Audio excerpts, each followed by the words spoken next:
Ladies and gentlemen, there are moments in life when we look around, and it seems like everyone else is moving faster, achieving more, becoming louder versions of themselves.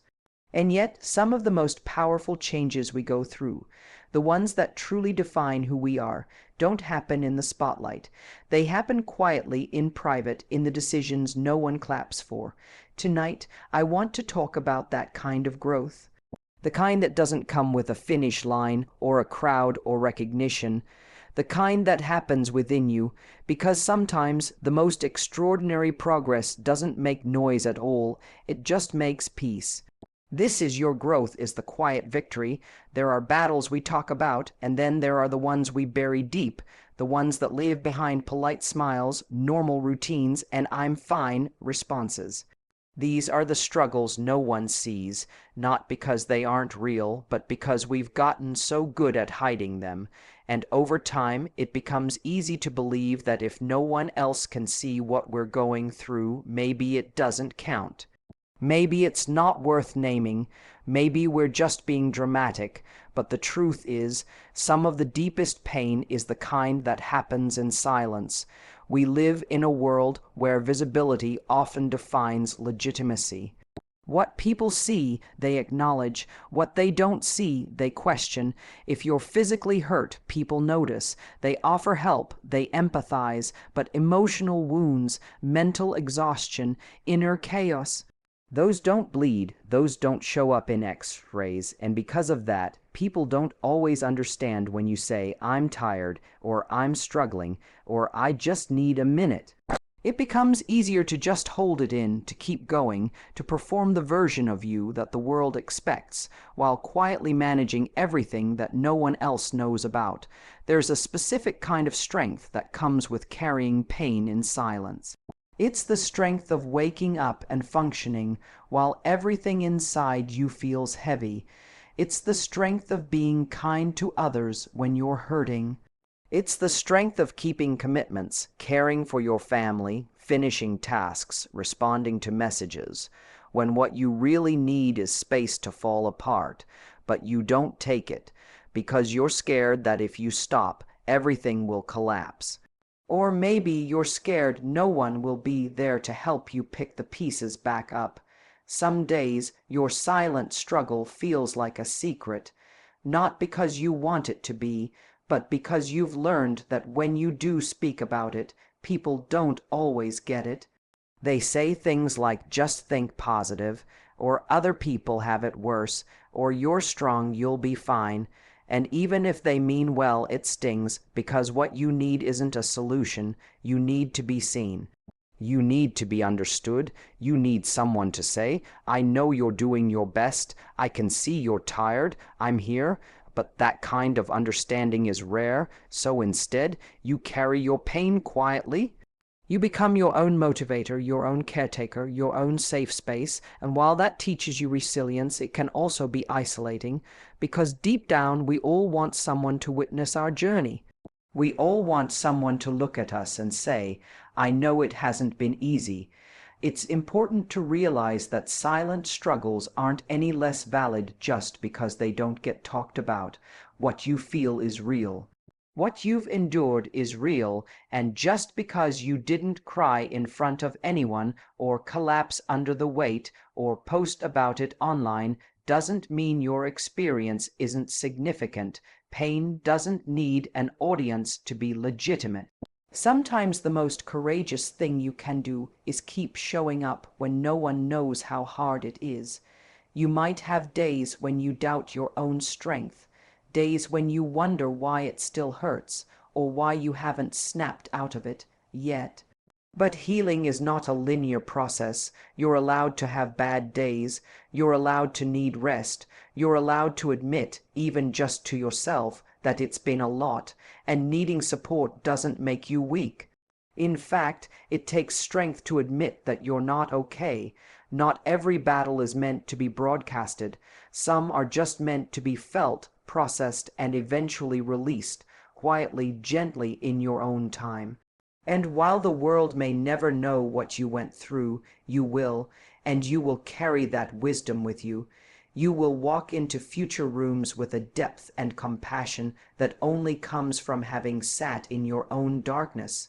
You'll listen differently, care more intentionally, love with more empathy, and even if no one else ever fully understands what you've carried, you'll know, and that knowledge will be enough. There's something freeing about realizing you don't have to justify your journey to anyone. That the path you've walked, the decisions you've made, the pain you've carried, and the way you've healed, it all belongs to you. Not everything in life needs to be explained, and not everyone is entitled to an understanding of who you are, or why you've become that way.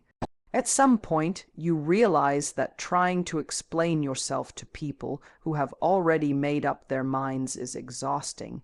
It drains your energy. You begin to notice that some people don't actually want to understand you. They want to feel right about their opinion of you. And if you're constantly handing out explanations like apologies, you start to abandon yourself just to make others feel comfortable. That's not connection, that's self-betrayal. You don't have to explain why you left the relationship. You don't have to justify why you distanced yourself from certain people. You don't need to provide a step-by-step breakdown of why you changed your priorities, your boundaries, or your lifestyle. If something no longer fit, if something hurt more than it healed, if something robbed you of your peace, then your reason is already valid. The way it felt to you is enough. There are times in life when you make decisions others won't understand. You'll walk away from opportunities that look perfect on paper because something inside didn't feel right. You'll say no to things people expect you to say yes to.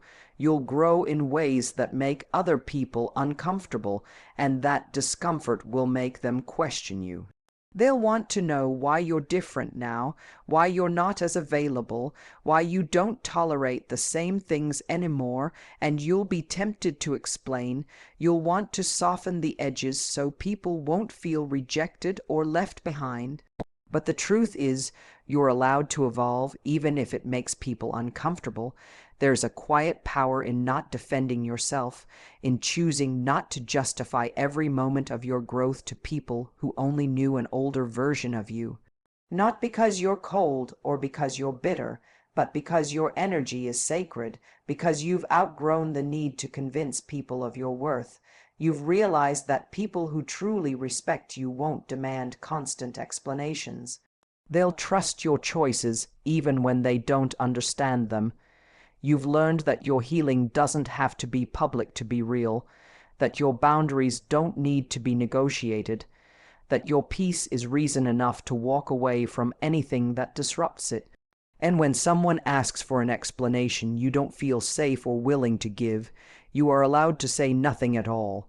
Sometimes the hardest part is saying no without offering a paragraph, declining an invitation without over-explaining, choosing distance without a dramatic exit speech, but that's part of growing, learning that silence can be a complete sentence, that "I'm doing what's best for me" is a full answer.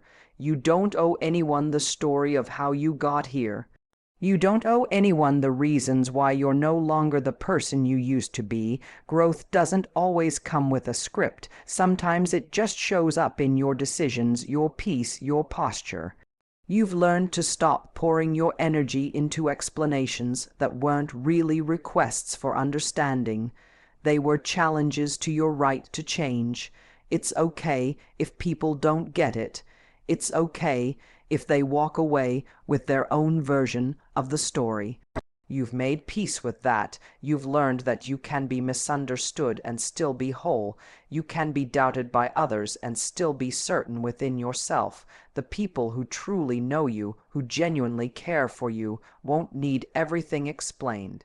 They'll feel the truth in your presence, your boundaries, and your energy, and those who demand more than you're willing to give, emotionally, mentally, or even in words, don't necessarily need more of you.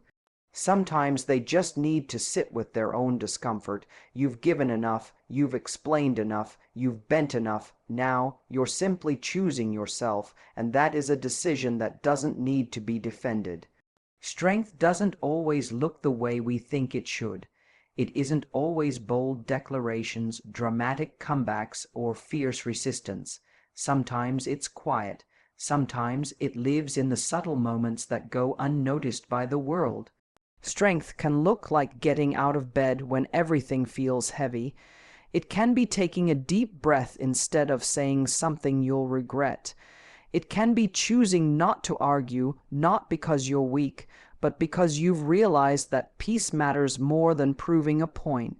We've grown up with this idea that strength is loud, that it roars, takes charge, dominates rooms, and never backs down, but that's just one kind of strength. There's another kind, the kind that doesn't shout, the kind that doesn't need recognition. It's the strength that exists in the middle of emotional exhaustion, when no one else knows what you're carrying, but you keep moving anyway. There are people walking around right now with hearts full of heartbreak, carrying responsibilities that are far beyond what they signed up for. They're the ones who check in on others even when they themselves haven't been okay in weeks. The ones who keep showing up for their jobs, their families, their friends, despite the storms they're facing inside. And because they don't make a scene, because they don't talk about it all the time, the world assumes they're fine. But being quiet about pain doesn't make it any less real, and navigating life while silently hurting, that's not weakness, that's endurance. Strength can also look like choosing to heal instead of staying bitter. It's deciding to break a generational pattern, even if it means facing criticism or rejection. It's holding your ground without yelling. It's forgiving someone who will never say sorry. It's asking for help when you've been the strong one for too long. That kind of strength is internal. It doesn't always come with applause, and most of the time no one even sees it. But you feel it. You know what it took. Sometimes strength is walking away, not because you gave up, but because you finally realized your worth. Other times it's staying, not because you're afraid to leave, but because you've chosen to work through the hard parts. Both require courage, both are valid, and both might go completely unseen by the outside world. There's also strength in softness, in keeping your heart open after being hurt, in choosing kindness in a world that often confuses cruelty with power. It takes strength to love again after loss, to trust again after betrayal, to hope again after disappointment. These aren't the things people notice first. They don't come with trophies or social media highlights. But they shape the kind of person you become deeply, quietly, and powerfully. Sometimes we don't even recognize our own strength because we've gotten so used to carrying the weight. We think, I'm just doing what I have to do. But look at how many times you've picked yourself back up. Look at how many situations you thought you couldn't survive, and yet here you are. That's not nothing, that's something, that's everything. It's easy to assume that strength means always being okay. But true strength isn't about pretending, it's about being honest. It's about sitting with your fear, your grief, your uncertainty, and choosing to keep going anyway. It's not about having no moments of weakness. It's about choosing not to let those moments define you. Some of the strongest people are the ones you'd never suspect, not because they're hiding who they are, but because their strength doesn't demand a spotlight. They've learned how to hold themselves through the darkness. They've learned how to rebuild quietly without announcing their progress. They've learned that what matters most is not how the world sees them, but how they see themselves. You don't have to be loud to be strong. You don't have to explain your resilience to be respected. You don't have to perform your pain for it to be real. Sometimes just continuing on with dignity and grace is the loudest thing you'll ever say, without saying a word. There's something quiet but destructive about comparison. It often starts in small moments, a glance at someone else's life, a scroll through social media, a comment from a friend that lands in just the wrong way. And before you realize it, you're no longer connected to your own experience. You're no longer present with your own story. You're measuring your life, your pain, your worth against someone else's timeline or someone else's outcome. That's where comparison begins. But what we don't often talk about is how, when it shows up, compassion starts to fade, especially the compassion we offer ourselves. Comparison turns our personal struggles into competitions. It tells us that our pain isn't real unless it's the worst, that our progress doesn't count unless it matches someone else's pace. It pushes us to minimize our own story because someone out there might have it worse, or harder, or more complicated. So instead of allowing ourselves to feel what we feel, we shut it down. We say things like, "I shouldn't be upset. Other people have been through more." Or, "This isn't a big deal. I should be over it by now." But healing doesn't happen when we dismiss ourselves. Healing happens when we allow what's real to be seen and felt, without shame, and without needing it to be more or less than what it is. You see it in how people talk about emotions. Someone opens up and says they're struggling, and the response is, "Well, at least you have a job." Or some people don't even have what you have. The intention might be to offer perspective, but what it often does is silence. It creates a space where people feel like they have to earn the right to be upset. Like their pain has to hit a certain threshold before it's worthy of attention. But compassion doesn't work like that. It doesn't ask us to compare who has it worse. It asks us to recognize that pain is pain. It's not a competition, it's a human experience. When you compare someone's grief to another's, you miss the uniqueness of what they're carrying. When you measure your success by someone else's standard, you lose touch with your own values. And when you tell yourself that you shouldn't feel what you're feeling because someone else has suffered more, you rob yourself of kindness in the moments you need it most. Comparison also shows up in the good moments. You could be proud of your progress, but then you see someone else further ahead. You were celebrating your small win until someone else posts their bigger one, and suddenly what felt meaningful now feels like it's not enough. But nothing actually changed, except your focus. That's what comparison does. It steals your presence. It takes you out of your life and drops you into someone else's highlight reel. And from there, compassion becomes hard, because now you're chasing, not connecting. The people around us are not mirrors for how well or poorly we're doing. Their journey doesn't cancel out our own. Their happiness doesn't mean we've failed. Their struggle doesn't mean ours is insignificant. We're all living different lives with different capacities, different lessons, and different timelines, and compassion, real compassion, requires us to honor that difference, not erase it. When you let go of comparison, something shifts. You begin to meet people where they are, not where you think they should be.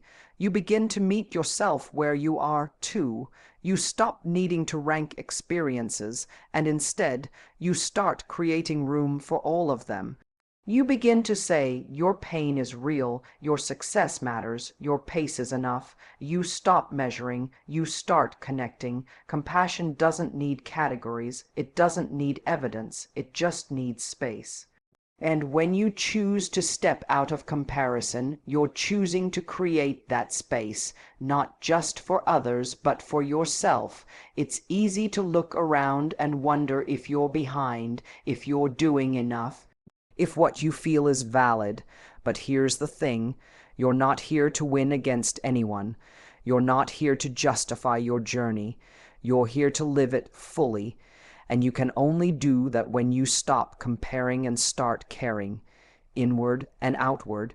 And if no one's told you lately, you're doing better than you think. Your growth might not be loud, but it's real, it matters, and it's shaping a stronger, more grounded version of you day by day. If this message spoke to you, share it with someone who needs to hear it. And if you'd like more conversations like this, ones that go beneath the surface, make sure to like, subscribe, and hit the notification bell so you don't miss the next one. Thank you for being here, and thank you for doing the quiet work. You're not alone in it.